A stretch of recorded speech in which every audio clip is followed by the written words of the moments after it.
watch the monkey get hurt, monkey. Welcome to the Sugar and Napalm Podcast. Join us as we explore the sweet and explosive world of human connections. Here is your host, Sandy. Thank you, Jarvis.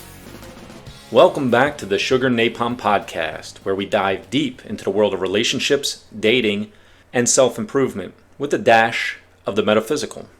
Today we're tackling two napalm hot topics: rebound relationships and monkey branching.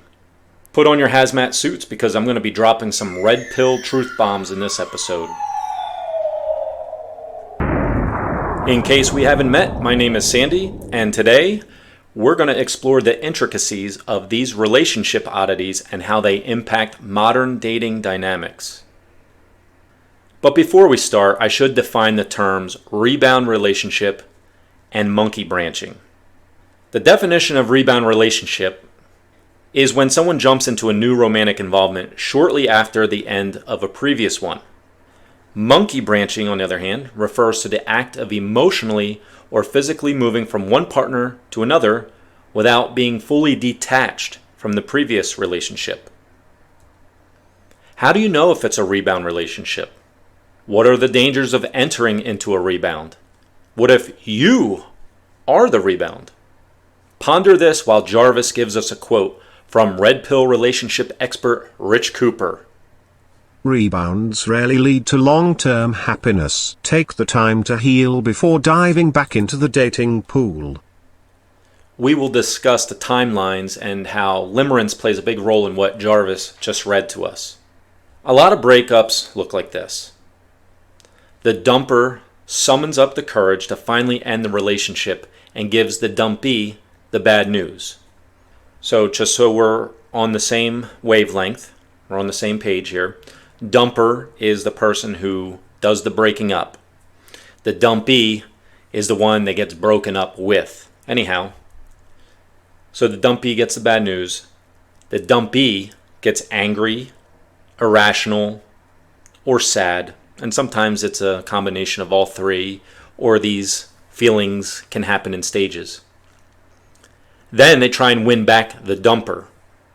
The dumper feels a sense of relief, and now they can move on with their life. This is where the topic of our podcast comes into play, because a few things can happen from here. A, the two go their separate ways, work on themselves, heal, and begin living life as single people and eventually start dating other people again. That's the first scenario. B, the breakup was, Airfinger's quote, fake, meaning that the dumper was testing the dumpee to see if they would change whatever behavior was bothering the dumper. And they do this in an effort to reconcile, and sometimes the union will continue. Then there's two other scenarios, and we're going to be dealing with those today. So the next scenario we'll call scenario B is when the dumper, dumpee, or both of them move on to new romantic relationships relatively quick, aka the rebound relationship. The final scenario, scenario D, is where the dumper seamlessly slides into a new relationship as soon as the axe falls on the dumpee, and this is commonly known as monkey branching. Let's discuss the rebound relationship. This usually occurs for a few reasons, and I want to make a note that just because the dumper initiates the end of the relationship, it doesn't necessarily mean that they were the cause of the end of the relationship, and it certainly does not mean that the dumper does not feel any pain from the end of the relationship. There's a great possibility the dumper has been agonizing about dumping for quite a while. Could be days, weeks, or months before they get the courage, or the right time occurs for them to end things, which can cause tremendous anxiety for them. While the dumpee feels the pain of the breakup immediately, the dumper uses the rebound to dampen or delay the grieving process that everybody needs to go through when a relationship comes to its end. How can you tell if it's a rebound relationship? My non-scientific rule of thumb is to take the length of years of the relationship. For instance, say it was 4 years long. Then it will take about 4 months of healing, grieving, before most people can properly begin dating again. And now this isn't across the board, but it's a general rule of thumb. If the original relationship was pretty good, meaning there was no emotional or physical abuse, then chances are it will take about 1 month per year to get over the person in a fairly healthy way. So, if the person you dated for 4 years dumps you and starts dating someone right away, there is a possibility it is a rebound. The next sign of it being a rebound relationship is that the person they are dating is the complete opposite of you. For instance, if you're tall, fit, and have brown hair, and the new person is short, out of shape, and blonde, this could be seen as a way of the dumper looking for something quite different than what they were normally attracted to. The dumpee, and even friends and family of the dumper, may see the rebound partner and wonder why they went in such a drastic direction in terms of physical attributes. A third sign is that the rebounder love bombs their new partner on social media. This tactic is used to justify their very apparent rush into a new relationship. If the relationship that just ended was a long and significant one, the love bombing could be a public display of limerence, or the honeymoon period, which was probably not felt in a long time. Rebound relationships can seem fast and wildly romantic. Okay, but here's the bad news. Rebounds rarely last. There's a few reasons for this. First, the difference in partners wears off after the honeymoon phase ends. Because there wasn't any time to heal from the previous relationship, the dumper may have had bad mouth or trash talk the dumpee to the new partner, which once the limerence period begins to fade, it becomes quite annoying to the new partner. The other thing that can occur is the hurt of the breakup may finally catch up with the dumper while dating the rebound. This can become highly stressful for the new couple. And once the limerence wears off, the mask comes off and the true colors start to show. Chemistry gives way to compatibility, or lack thereof. Unfortunately, rebound relationships usually only serve the dumper and their desire to delay the grieving process of their failed relationship, while testing out their newfound freedom. This chicken always comes home to roost, so my suggestion is to deal with the heartbreak of the breakup immediately instead of passing it on to someone else and dealing with possibly 2 breakups. Another threat to the new relationship is that the dumper may consciously or subconsciously compare the old partner with the new one. This is relationship poison because the dumper will not fully emotionally commit to the new rebound partner, possibly because they're starting to sense that the new partner doesn't measure up to the old partner, and the rebound can energetically feel this constant comparison, even if it's not overt. Again, this usually happens after the honeymoon or limerence phase, when the new romance tingles start to fade. The top G, Andrew Tate, has something to say about this. Let's hear it, Jarvis. Don't mistake a rebound for true love. It's often just a temporary fix for a deeper emotional void. Ultimately, the dumper is trying to fill a void, to delay the hurt that the dumpee is currently feeling, and we'll discuss this a little bit later.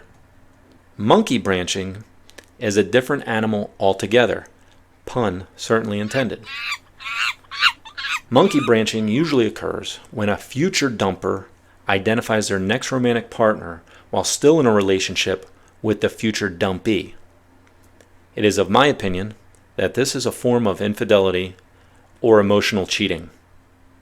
These individuals have a deficiency in loyalty, have a constant need for outside validation, and fear being alone.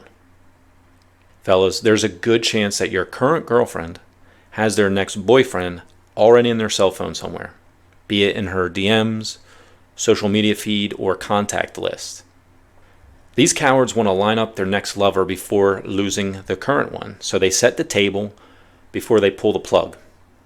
Just as a monkey going from branch to branch in the jungle, they make sure their grip is firm on the next branch before they let go of the last one. A monkey brancher is untrustworthy, unstable, And this type of reckless behavior can lead to a cycle of emotional turmoil for all parties that get involved. A monkey-branched relationship certainly can turn into a rebound, and thus we have come full circle. Now that you know all this, what do you do in the aftermath? If you are the dumpee, there may be an opportunity for you to reunite with your dumper once the rebound relationship fizzles out. But my suggestion, move on, level up, and don't look back. Never take back a partner that left you and rebounded, because you are definitely a backup plan at best. You may be healed and changed, but when they come back, they are now dealing with your original breakup and the rebound breakup. Typically, they're only looking for support or to kick the grieving can down the road once again. And I repeat, unless they take the time to heal from both relationships, which could be months and months of inner work and self-improvement, I would not entertain a partner who rebounded. You are asking for more heartbreak, in my opinion. What do you do about a monkey brancher? Monkey branching to me is akin to cheating. And my saying is, if she cheats, she's for the streets. She belongs to the streets. Do not take them back under any circumstances if they monkey branched. You need to have some self-respect and dignity. The dumper who did this before will see you as weak and will most certainly do it again, or just this time outright cheat on you. There are too many other potential partners in the world that could be a better fit than someone who doesn't have the decency to break up with you properly before making a safe, seamless escape into the arms of another person. I say let them walk, and be glad you did, because you just saved yourself some future misery. The Sultan of Savage, George Bruno, has this to say about the topic. Avoid rebounding from one relationship to another. Take the time to heal and rediscover yourself before seeking new love. Thanks for that, Jarvis. As we wrap up today's episode, remember that navigating the world of dating and relationships requires self-awareness, which we talked about in the first episode, discernment, which we will discuss in a future podcast, and a commitment to personal growth, which I like to talk about in every episode. It is important, whether you are the dumper or the dumpee, to give yourself the time and space to grieve and heal from a breakup. Avoid a temporary fix and heal properly before foisting your hurt upon someone else. As they say, hurt people hurt people. You and your next relationship will be much better for it. And with that said, join us next Thursday for a rousing discussion about gratitude on the Sugar Napalm Podcast.